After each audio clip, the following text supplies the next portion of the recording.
it's a fairly unique approach. I know, Kevin, you do kind of a lot of this sort of approach.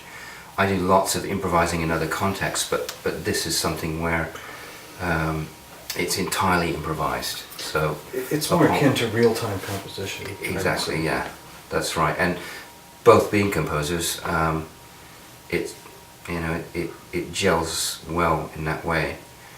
We don't have a lot planned. We will have some structuring, maybe, not always. Sometimes we just simply sit down and just play with nothing planned. And if we do have something planned, it's not like we've planned the notes or that there's any actual music written. But we might plan things like tempo and instrument choices, patch choices in your case. Yeah. Apart from that, we are really just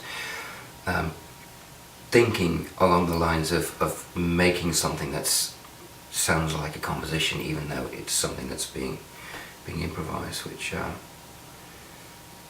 yeah, that's probably the easiest way of putting what we do. Yeah, I would agree with that.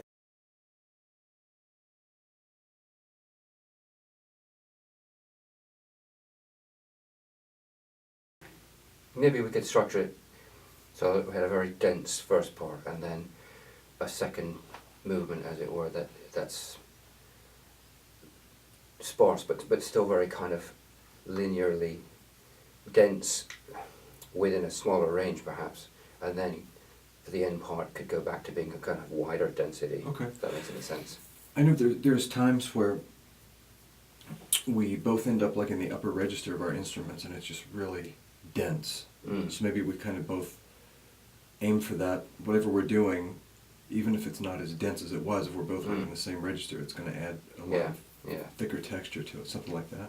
Yeah, so maybe start with something like that, and then in the second movement, middle section, we'll go perhaps wider apart, register-wise, and then back together perhaps. Okay, sure. So start in the upper register together. Okay. Do you want to count it? Okay. Ready? Yeah. November 8th, part 2, take 1.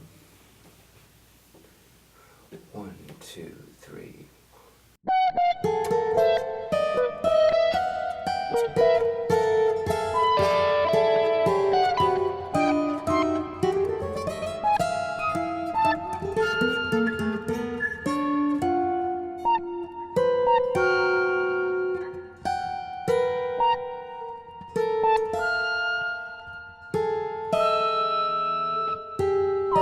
It's ironic that in the past 300 years, classical music has kind of come full circle in that composers like, well, in the Baroque period on back, I mean, all the composers were wonderful improvisers. I mean, Bach was famous for being able to just sit down and just perform.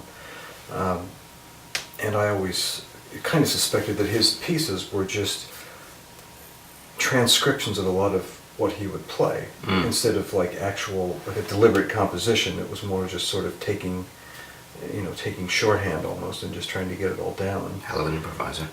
Truly. Mozart as well. And it just seems, through the Romantic period, that was all but lost. And to this day, I think that's still true. So it's, certainly in classical music, the precedent and the history is there. It's just been kind of lost and moved away from over the years, which is really a shame.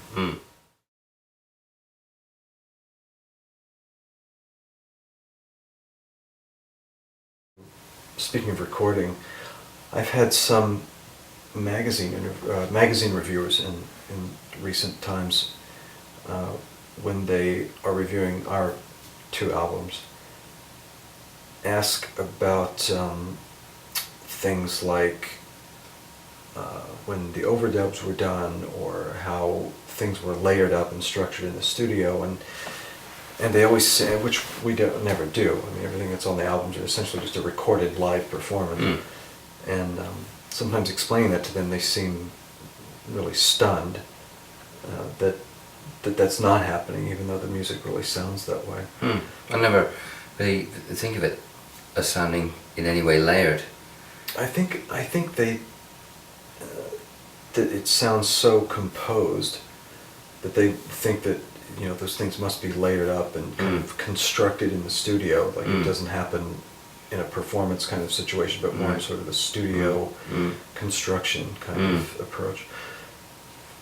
I think that our pieces sound so finished and so composed because we're both coming from a composing background.